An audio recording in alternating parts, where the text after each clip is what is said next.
खुलुमबाय बड'लेण्ड रादाब नायगिरि बयनिसिमबो फुंबिलिनि गोजोन हामलायथि बावहरबाय। दिनै 10 जानुवारि 2025 इं मायथाइनि सानसेनि फान्जामुथियाव थानाय राशिफोरखौ फरायथिनो लाबाय। मेष राशि लुबैनायखौ दबथायनो सोलोंनांगोन। बाराद्राय लुबैनाया खैफोदाव खोख्लैनो हागौ। जानाय लोंनायाव सांग्रां जानांगोन। वृष राशि साना गाहाम। बायदि मोजां हाबा मावनो खाबु मोनगोन। गोसोनि साननाय जाफुंगोन। मिथुन राशि नाजानायाव फैमाल जागोन। नखरनि जेंनाया बांगोन। बेले बेजे साननायजों साना बारगोन। कर्कट राशि साना दुखुजों बारलांगोन। लोगोफोरानो बेरेखा जागोन। गोजोन गैयै जागोन।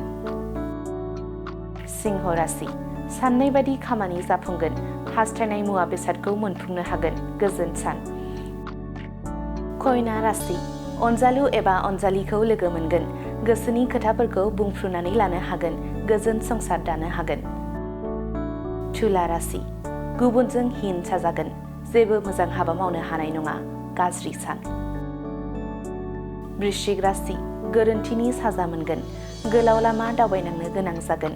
रांखावरिनि थाखाय जिंगासिनांगोन।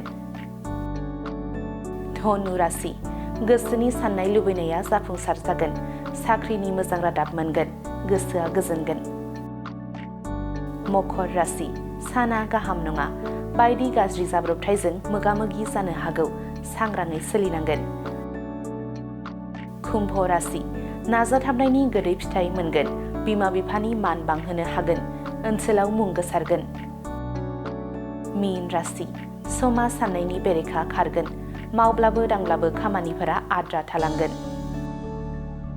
दिनैनि राशि फरायथिनाया एसेनोसै। बेजों लोगोसेनो दिनैनि साना बुहुमनि साफ्रोमबो सुबुंफोरनि थाखाय गाहाम जाथों। बेनि थाखाय बड'लेण्ड रादाब नखरनि जानानै इसोरनि खाथियाव आरज गाबनाय थाबाय।